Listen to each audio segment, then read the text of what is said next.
মানুষটি সবসময় আমাদের মাঝে ছুটে আসেন আমাদের সেই প্রিয় সাংসদ অ্যাডভোকেট সাইফুজ্জামান শিকরের বড় ভাই, আমার পিতৃ সমতুল্য, আমাদের মাগুরার সকলের অভিভাবক, আমাদের অভিভাবক অ্যাডভোকেট শফিকুজ্জামান বাচ্চু এবার আপনাদের সামনে গুরুত্বপূর্ণ বক্তব্য রাখবেন। তার প্রতি নমস্কার জানাই। আমি নিজে খুব অসুস্থ। করোনা হওয়ার পর আমি হাঁটতে পারি না, আর ঠান্ডা মোটেই সহ্য করতে পারি না। তারপরেও আমার দল আমাকে এই জগদাল ইউনিয়নের নির্বাচনের সমন্বয় করার জন্য দায়িত্ব দিয়েছেন। আমি সেই দায়িত্ব পালনের জন্য আপনাদের সামনে আজকে হাজির হয়েছি। আমি এই ৬-৭ দিন আমি জগদাল ইউনিয়নের প্রায় প্রতিটা প্রান্তেই আমি ঘোরাঘুরি করেছি। আমি এখানে দাঁড়ায় নির্দ্বিধায় ধন্যবাদ জানাই। যারা বিএনপি করেন তাদেরকে ধন্যবাদ জানাই, কারণ তারাও আমাকে প্রতিশ্রুতি দিয়েছেন যে তারা নৌকায় ভোট দেবেন। আমি অন্তরের অন্তঃস্থল থেকে, যারা আওয়ামী লীগ কোনোদিনও করেন না অথচ নৌকায় ভোট দিতে চেয়েছেন এবং আমি বিশ্বাস করি দেবেন, তাদেরকে আমি কৃতজ্ঞতা জানাই, ধন্যবাদ জানাই। কিন্তু দুঃখটা হচ্ছে আমার দল নিয়ে। আমার দল নিয়ে আমার দুঃখ। আমার দলের কাছ থেকে, শিখরের কাছ থেকে, জননেত্রী শেখ হাসিনার কাছ থেকে যারা সুবিধা পাচ্ছে, সুবিধাভোগী, তাদের ভিতরেই দেখতেছি একটা ২ নম্বরই খেলার একটা প্রবণতা লক্ষ্য করা যাচ্ছে। এটা হচ্ছে আমার দুঃখ। তো আমরা অধিকাংশ এখানে মুসলমান। আল্লাহ পাক কুরআন মজিদে ইরশাদ করেছেন যে যখন কথা দাও তখন কথা রাখো। কমান্ড অফ আল্লাহ, আল্লাহর নির্দেশ। কি বলেছেন? যখন কথা দাও তখন কথা রাখো। পরক্ষণে আল্লাহ পাক ইরশাদ করেছেন যে কথা দিয়ে কথা রাখে না সে হচ্ছে মুনাফিক। এটা আমার কথা নাকি? এটা আল্লাহ রাব্বুল আলামিনের কথা। যখন কথা দাও তখন কথা রাখো। পরক্ষণে বলছেন যে যারা কথা দিয়ে কথা রাখে না তারা হচ্ছে মুনাফিক। আর আল্লাহ রাব্বুল আলামিন কোরআন মজিদে মুনাফিকদের পরিণাম সম্পর্কে হুঁশিয়ার করেছেন। আল্লাহ রাব্বুল আলামিন বলেছেন যে মুনাফিকদের অবস্থান হবে জাহান্নামের সর্বনিম্ন স্তরে। অর্থাৎ মুনাফিকদের দিয়ে আল্লাহ রাব্বুল আলামিন জাহান্নামের আগুন প্রজ্বলন করবেন, উদ্বোধন করবেন। তো ভাই, আপনি নৌকোয় ভোট দেবেন না বাড়ি ভেঙে থাকবেন? কোনো কথা নেই। আপনার বাড়ির থেকে জোর করে কেউ ধরে আনতেছে না, কিন্তু কথা যখন দিলেন তখন কথা যদি না রাখেন তাহলে আল্লাহর বিচারে আমি কিন্তু মুনাফিক। এখন যারা নির্বাচনে দাঁড়িয়েছেন, জগদালে মাননীয় সংসদ সদস্য সাইফুজ্জামান শিখরের উপস্থিতি একটা বর্ধিত সভা হয়েছে। সেখানে ৮ জন ক্যান্ডিডেট হয়েছে। ৮ জন ক্যান্ডিডেট ওই মিটিংয়ে জনগণের সামনে ওয়াদা করেছিল যে আমরা মনোনয়ন চাব, কিন্তু নেত্রী বা দল যাকে মনোনয়ন দেবে আমরা তার পক্ষে কাজ করব। তারপরে 8 জন মনোনয়ন চেয়েছেন, 8 জনের নামই আমরা ঢাকায় কেন্দ্রে পাঠিয়ে দিয়েছি, কেন্দ্রে পাঠিয়ে দিয়েছি। এখন নেত্রী বা মনোনয়ন বউ যাচাই বাছাই করে যদি রফিকরে মনোনয়ন দেয় তা আমি করবো না, শিখরে বা করবে না, আমাদের তো কিছু করার না। এখন মনোনয়ন যে ফর্ম এই 8 জন নিয়েছিলেন, সেখানে একটা কলাম আছে, সেখানে লিখে দিয়েছেন ওনারা যে আমরা ওয়াদা করিতেছি, যে অঙ্গীকার করিতেছি যে আমরা মনোনয়ন চাই, তবে আপনি নেত্রী যাকেই মনোনয়ন দেবেন আমরা তার কাজ করিতে বাধ্য থাকি। তাহলে আপনি ওয়াদা করলেন 2 বার, একবার প্রকাশ্যে জনসভায় আর একবার নেত্রীর কাছে লিখিত। কিন্তু যেই নেত্রী আর একজনের নমিনেশন দিল অমনি আপনি এসে বিদ্রোহে দাঁড়ায় গেলেন, অমনি বিদ্রোহে দাঁড়ায় গেলেন। তাহলে উনিরা যে 2 বার ওয়াদা করে উনারা যে দাঁড়ায় গেলেন, উনাকে মুনাফেকি করলেন না? বলেন, কথা বলেন, মুনাফেকি করলেন না? তাহলে কোন মুসলমানের কি মুনাফেককে ভোট দেওয়া উচিত না? তাহলে কোন মুসলমানের উচিত নয় মুনাফেককে ভোট দেওয়া। জাহিদ জব্বার চাচার ছেলে, আমাদের একই পাড়ায় বাড়ি, পশু হাসপাতাল পাড়া। জব্বার চাচা আমাকে খুব স্নেহ করত, যদিও উনি জীবনে কোনদিন আওয়ামী লীগ করেন। জাহিদও সেই সূত্র ধরে আমার খুব ছেলের ছোট ভাই। পারিবারিক ভাবে তারা কোনোদিনও আওয়ামী লীগ করে না, কিন্তু যখন আওয়ামী লীগে এসেছে আমরা কিন্তু বুকে টেনে নিয়েছি। কিন্তু তুমি ভাই আওয়ামী লীগে আসতে কি লেখা, আর আসলে যখন তুমি আসেই নমিনেশন পেয়ে যাবে, তুমি তো একটু ধৈর্য ধরবা, এবার পাওনি সামনের বার পাইতে। কিন্তু যেই তুমি মনোনয়ন পেলে না অমনি তুমি সেই জায়গায় ফিরে গেলে। এই মুনাফেকি তো তোমার করা উচিত হয়। তুমি আওয়ামী লীগের মনোনয়ন চাইছে না, দাঁড়াইতে অসুবিধা নেই। এই ইউনিয়নে তো নির্বাচন বর্জন করেছে, কই বিএনপির কোন লোক তো দাঁড়ায়নি, বিএনপির কোন লোক তো দাঁড়ায়নি, যেহেতু ধানের শীষ নেই। তুমি গুড়া নিয়ে দাঁড়াই গেলে কারণটা কি জন্য? আচ্ছা ধরে নিলাম যে তোমার গুড়া বাস করি, তোমার গোড়া বাস করি, তা আওয়ামী লীগ তো আরো 2 বছর 3 মাস ক্ষমতায় আছে, তাই না? 2 বছর 3 মাস আইন অনুযায়ী, সংবিধান অনুযায়ী আওয়ামী লীগ আরো 2 বছর 3 মাস ক্ষমতায় আছে। এই 2 বছর 3 মাস তোমার গোড়া যদি যেতে, তো তুমি তো তোমার গোড়ার ঘাসই দিতে পারবে না, তোমার গুড়া তো শুকোয়েই মরে যাবে। তাহলে তুমি কি করবারে ভাই? তুমি চেয়ারম্যানটা হে করবাটা,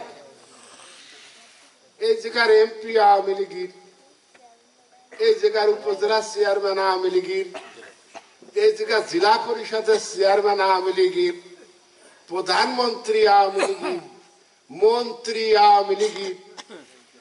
তুমি স্বতন্ত্র গুড়া নিয়ে কার গাছ কাটবা? তোমার গুড়া তো শুকোয়েই মরে। আমি কি অন্যায় বললাম? আচ্ছা, 2 বছর 3 মাস পর আবার জাতীয় নির্বাচন হবে। সেই 2 বছর 3 মাস পর যে জাতীয় নির্বাচন হবে তাতে অন্য কোন রাজনৈতিক দল ক্ষমতায় আসবে এরকম কোন আলামত তো আমি দেখতে পাচ্ছি না। আপনারা কি দেখতে পাচ্ছেন? যে আওয়ামী লীগকে বাদ দিয়ে 2 বছর 3 মাস পর যখন জাতীয় নির্বাচন হবে তখন আওয়ামী লীগরে বাদ দিয়ে আর কোন রাজনৈতিক দল ক্ষমতায় আসবে, আল্লাহ পাক ইচ্ছা করলে এখনই আওয়ামী লীগ বিতাড়িত হতে পারে, তাই তো? কিন্তু 2 বছর 3 মাস পরে আওয়ামী লীগকে বিতাড়িত করে অন্য কোন রাজনৈতিক শক্তি বা দল ক্ষমতায় আসবে এরকম কোন আলামত কি দেখা যাচ্ছে না? তাহলে এই অবস্থা যদি বিরাজমান থাকে তাহলে 2 বছর 3 মাসের সাথে আরো 5 বছর যোগ করেন, তাহলে 7 বছর 3 মাস আওয়ামী লীগ ইনশাআল্লাহ ক্ষমতায় আছে। তুমি চেয়ারম্যান আলী ভাইডি, তুমি তো 5 বছরের জন্য হবে। 5 বছরের মধ্যে তুমি কি জগ জাল একটা ইট গাঁথতে পারবা? তুমি স্বাভাবিক যে বরাদ্দ সেই স্বাভাবিক বরাদ্দ কি তুমি পাবা? তুমি তো পাবা না।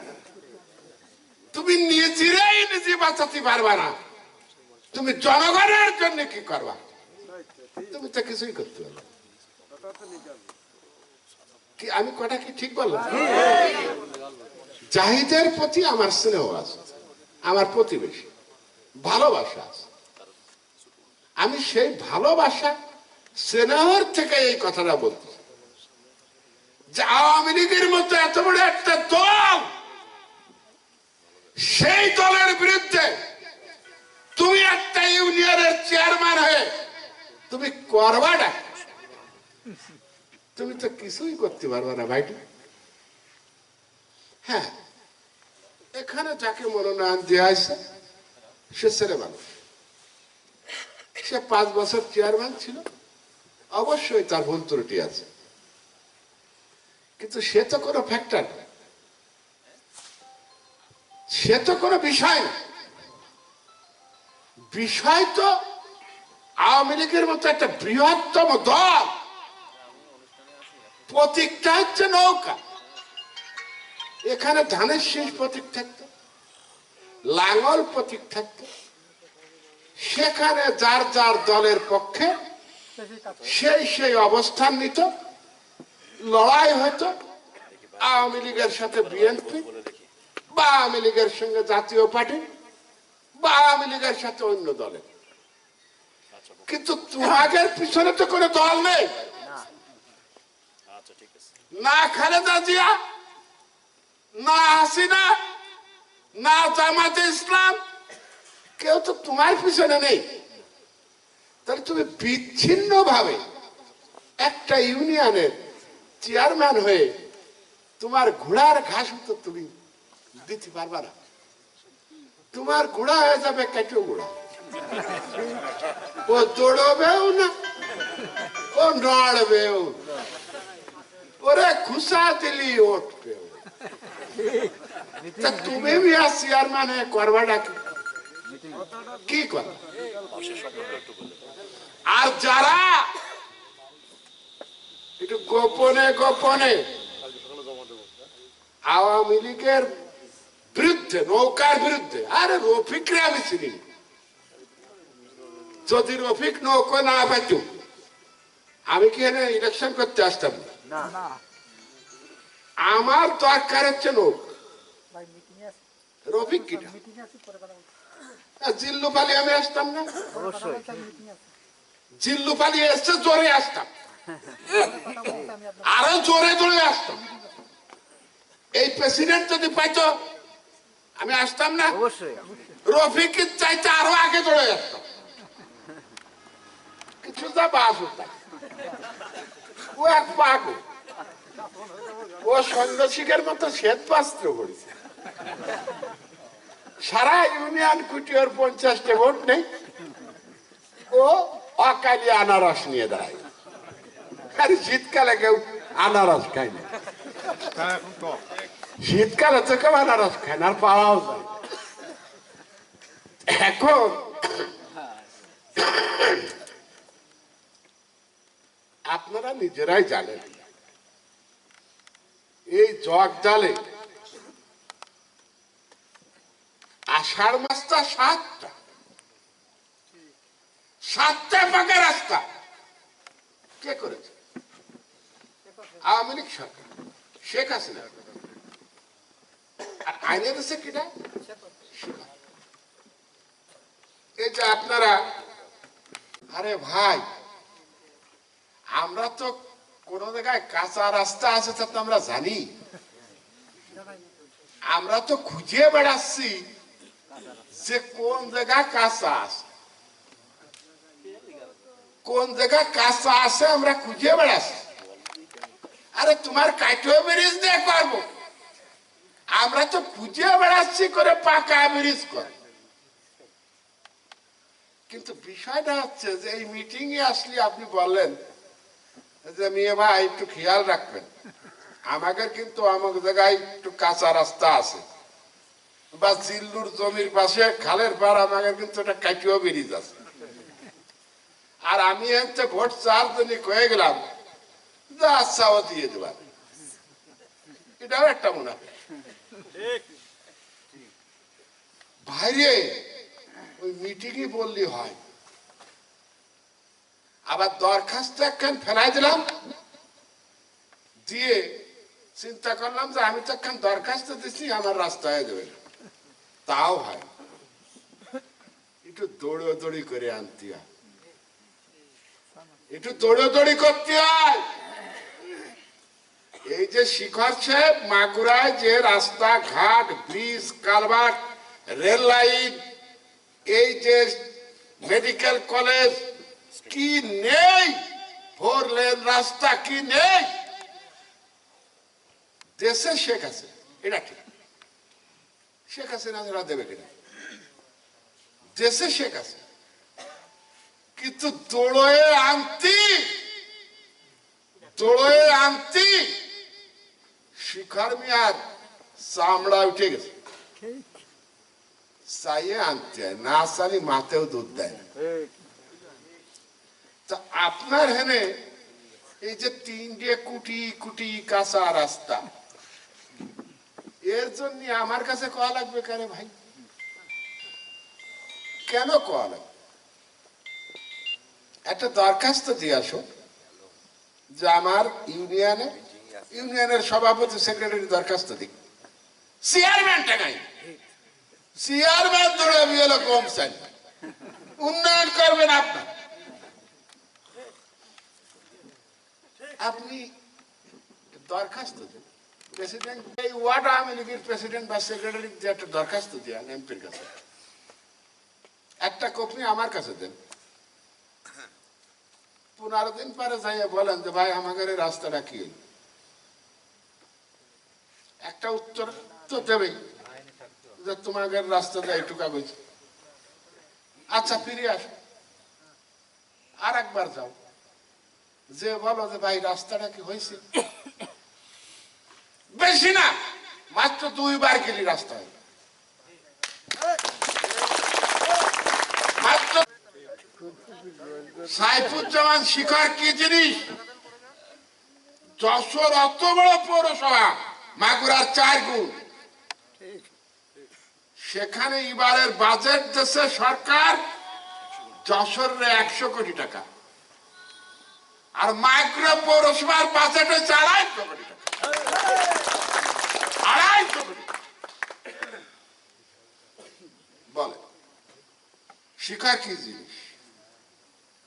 পানি মন্ত্রী এনামুল হক শামীম ভাঙন প্রবণ পদ্মা নদীর পাড়ে হচ্ছে তার বাড়ি, সে কিন্তু পানি উন্নয়ন মন্ত্রী, তার ওখানে ভাঙন রোধের জন্য সরকার বরাদ্দ দিয়েছে 350 কোটি টাকা। আর শ্রীপুরি আমাদের গড়াই নদীর ভাঙন প্রতিরোধের জন্য শিখর মিয়া বরাদ্দ করাইছে 850 কোটি টাকা। কার ক্ষমতা? শামীমের না শিখর? মাগুরায় মেডিকেল কলেজ হবে কেরে ভাই? Jessore medical college, Kushtia medical college, Faridpur medical college, তা মাইক্রো মেডিকেল কলেজটা হবে এটা কারণ, কিন্তু হয়নি, হয়েছে তো। আর সারা বাংলাদেশের মধ্যে ফার্স্ট হয়েছে কিন্তু মাগুরা, তাকে জানেন? শতকরা 99% এখানে পাস করছে, যা ঢাকা মেডিকেল কলেজও করে। তো এই কোটি কোটি রাস্তা যা তাই যাচ্ছ ধরায় ভাই। হ্যাঁ, যেখানে আমরা লাঙ্গলবান্ধ ব্রিজ করতেছি 100 কোটি টাকা ব্রিজ বরাদ্দ, মাগুরা রাজবাড়ি রাস্তা, হাইওয়ে বাইপাস রোড নিয়ে যাচ্ছি পাল্লার পিছন গোয়ালখালী দিয়ে স্টেশনে। আমরা পান্নান্দোলা দেখছেন তো, ব্রিজ একটা হয়েছে না জেটিসি রোডে, আর একটা হচ্ছে টাকি দেখছেন, আর একটা অর্ধেক কমপ্লিট, সেটা হচ্ছে পান্নান্দোলের বাগান দিয়ে। পান্নান্দোল এবং 18 খাতা, এর মাঝখানে একটা ব্রিজ হচ্ছে 4 লেন ব্রিজ। অর্থাৎ ওই পান্নান্দোল ঢুকার আগে হাইওয়ে যে গাড়িগুলো, সেই গাড়িগুলো ওই ব্রিজ দিয়ে ইসেকাদা হয়ে ঝিনেদায় বেড়ে চলে যাবে, সড়কে শহরে ঢুকবে না। আর একটা রাস্তা হচ্ছে কাটাখালি দিয়ে, এটাও বললেন। যশোরের থেকে যে গাড়িগুলো আসবে সেই গাড়িগুলো মাগুরা শহরে ঢুকবে না, ওই গাড়িগুলো কাটাখালি দিয়ে বাইপাস হয়ে বেড়ে চলে যাবে। নতুন স্ট্যান্ড হচ্ছে বারাসিয়া বাস স্ট্যান্ড, ওইখান থেকে সরাই নিয়ে যাচ্ছে বারাসি। আর মাগুরায় গেলি আপনারা তো দেখতে পাচ্ছেন যে 4 লেন আর হচ্ছে নিয়ন সাইনের আলো। এটি কি ঝিনেদায় আছে, যশোর আছে নাকি, ফরিদপুর আছে নাকি? মাগুরায় হয়েছে। মাগুরা একটা ওয়াকওয়ে হচ্ছে, ওয়াকওয়েটা কি আপনাদের কাছে নতুন লাগতে পারে। ওয়াক হচ্ছে সৈয়দ আতর আলী রাস্তা, আমাদের বাড়ির সামনে যে ঢাকা রোডের যে রাস্তাটা শহরের ভিতরে ঢুকে গেল, ও চলতে পারবে না। অর্থাৎ এই পুরনো ব্রিজ থেকে ওই নিজনান্দল ব্রিজ, এই 3টে ব্রিজ পর্যন্ত নদীর কুলতে রাস্তা হবে, ওয়াকওয়ে। হাঁটা মানুষ এবং রিক্সা ভ্যান চড়া মানুষ ওই ওয়াকওয়ে দিয়ে যাতায়াত করবে। সেটা বোধহয় 1 মাসের ভিতরে সেই কাজ শুরু হবে। সে ছিল কাজেই শিখর যে যখন বলে আপা আমার এটা দেন, শিখরের হাত ফিরেতে পারে না। কিন্তু আল্লাহ না করুক, যদি এই জায়গায় নৌকো ফেল করে তাহলে শিখরের মাথা কোথায় যাবে বলে? যদি নেত্রী বলে বসে যে কিরি তুই যা চাস আমি তাই দিই, আমার মাগুরার 10 লক্ষ মানুষ বঞ্চিত হবে, জগজালের মানুষ বঞ্চিত হবেন, আপনারা বঞ্চিত হবে, আপনার সন্তান। কার গুড়া আর কার পাস করলো না ফেল করলো তাতে তো আমাদের কিছু আসে যায় না। আমাদের টার্গেট হচ্ছে নৌকা। নৌকা কেন? নৌকা আমরা চাই মাগুরা যেন উত্তরা হয়, মাগুরা যেন ঢাকার বনানী হয়, মাগুরা যেন গুলশান হয়। মাগুরা স্টেডিয়ামে ঢুকছেন, এই স্টেডিয়াম কি ঝিনেদা আছে, নড়াইল আছে, যশোর আছে, ফরিদপুর আছে? স্টেডিয়ামের কায়দা দেখেছেন? আইটি পার্ক দেখেছেন? শেখ কামাল আইটি পার্ক, পান্নান দল 3টে হচ্ছে পার্ক, 3টে। তাহলে আপনি যখনই নৌকার ভোট দিলেন না, তখনই তো আপনি মাগুরার 10 লক্ষ মানুষকে বঞ্চিত করার পথে পা বাড়ালেন, ঠেলে দিলেন। আমি বক্তব্য শেষ করব, এই বিদ্রোহিতার একটা কথা বলি, যে আমার বন্ধুরা চাকরি করে, আমি রাজনীতি, আর আমি ব্যক্তিগতভাবে রাজনীতি করতে চাই, কারণ ওই আমার বাপ সারা জীবন বিরোধী ছিল। ওই রোজ রাত্রি আমাদের বাড়ি ডিলে মারত, আগুন ধরাই দিত, আমার মারে ধরে মারিছে, আমার দাদিরে ধরে মারিছে, আমার ওটা ভালো ঠেকত। আমি চিন্তা করলাম যে রাজনীতি কোনোদিন করব না। এই জন্য আমি ঢাকা বিশ্ববিদ্যালয়তে বেরোই আমি ইউনাইটেড কমার্শিয়াল ব্যাংকের সিনিয়র অফিসার হিসাবে যোগ দিয়েছিলাম,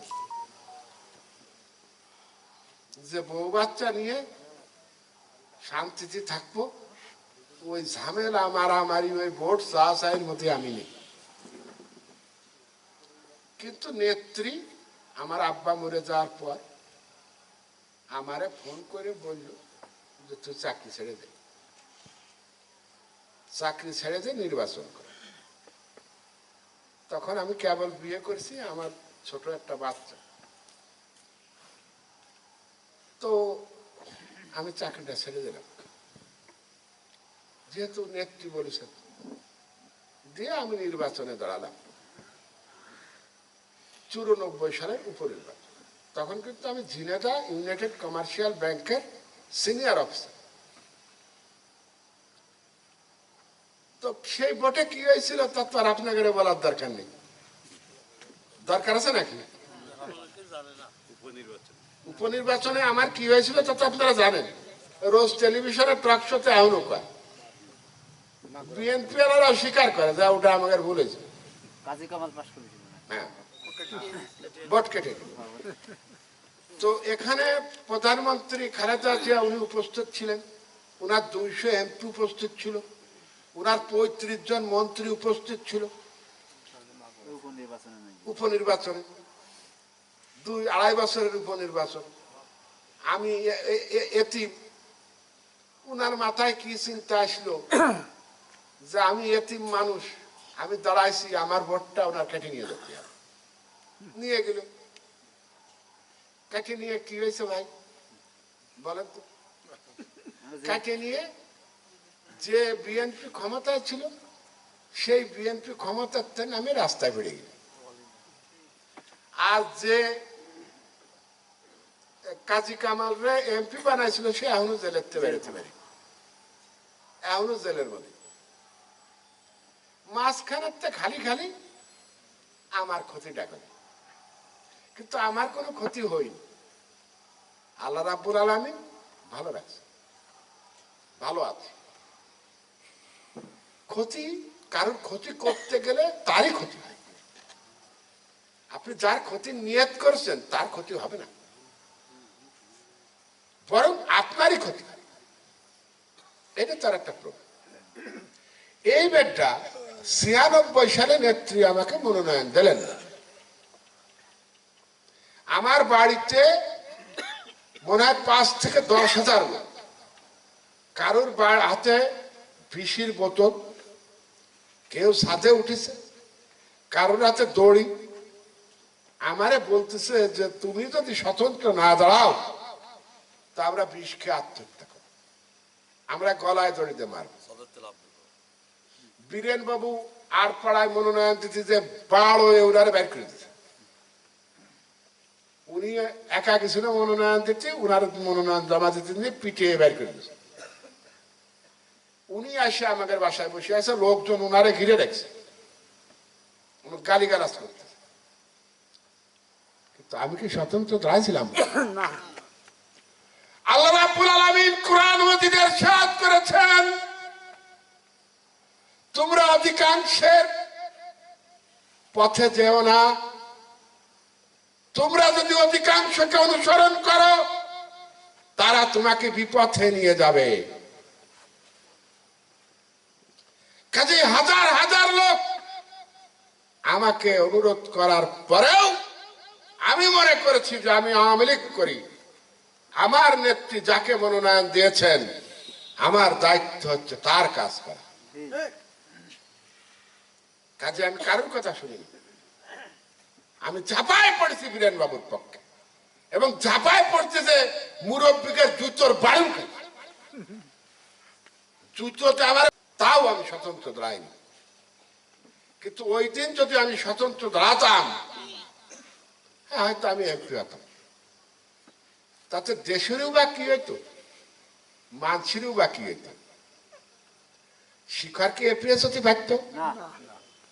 জলি কি এমপি হতে পারত? আমি কি সৌদি আরব যাই রাষ্ট্রদূত হতে পারতাম? মাগুরার 10 লক্ষ জনগণের এই উন্নয়ন কি হইতো? কাজে নিজের স্বার্থে একটা সিদ্ধান্ত নেওয়া ঠিক না, সিদ্ধান্ত নিতে হয় জনগণের স্বার্থে। তুমি জাহিদ যদি একটু অপেক্ষা করতে নাই আর 5টা বছর, তুমি চেয়ারম্যান হতে, তোমার হাত ধরেই জগদলের আরো কল্যাণ হতো।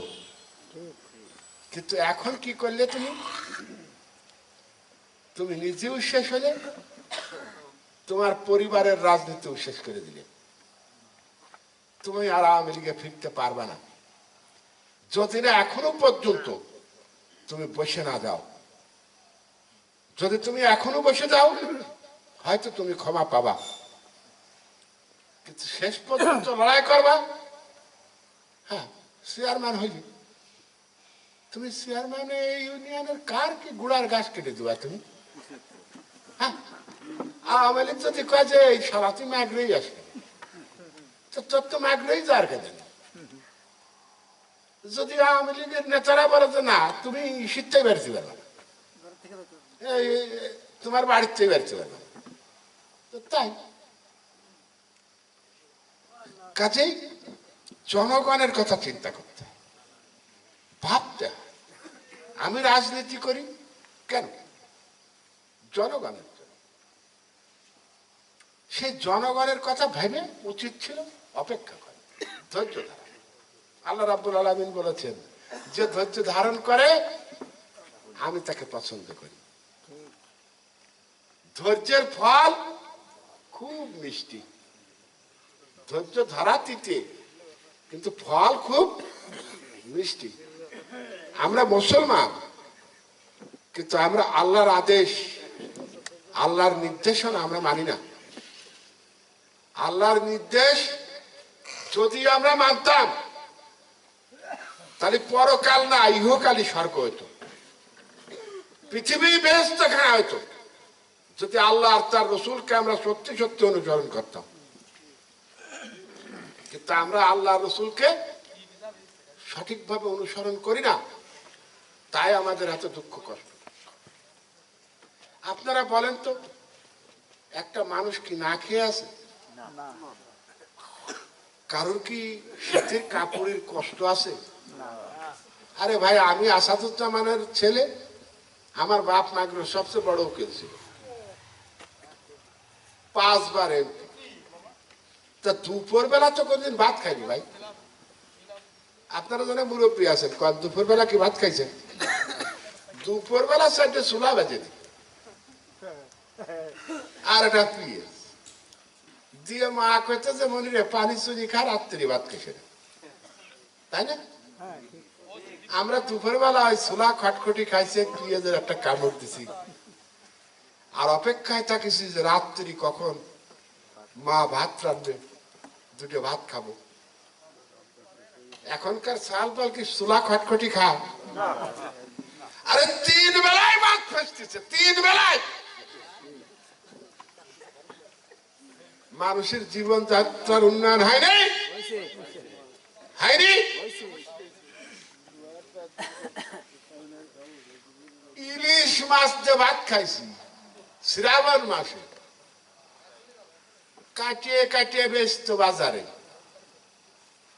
পাতলা করে কাটতো, কাটিয়ে মাথায় একটু রক্ত মাহাইতো, মাহায় সাজাইছে। এখন কানকো, তার উপরে এখন গাদার মাছ, তারপরে অর্ধেক ন্যাস। তার আমার মা 10 তালি কচুর ডাইকো দিয়ে সেই মাছের ঝোল করেছে।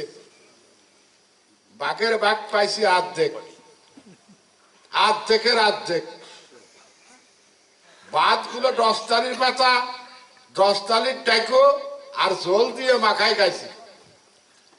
আর মাছটুক ভাতের কোনায় ছুঁয়ে দিছি, সেই মাছ ভাত খাওয়ার পরে খাইছি।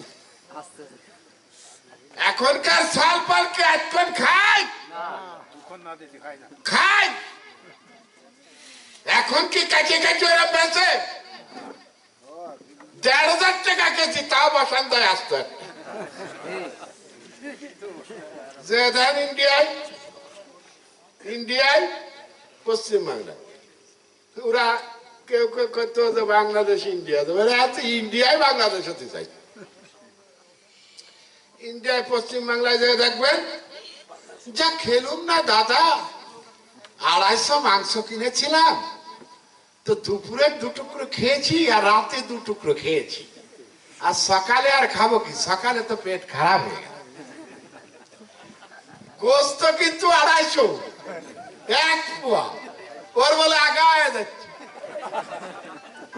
আর আমাদের দেশের রিক্সাওয়ালা ভাইরা সেও 1.5 কেজির কমে বসান দেয় না। মিথ্যা করে গেলাম না?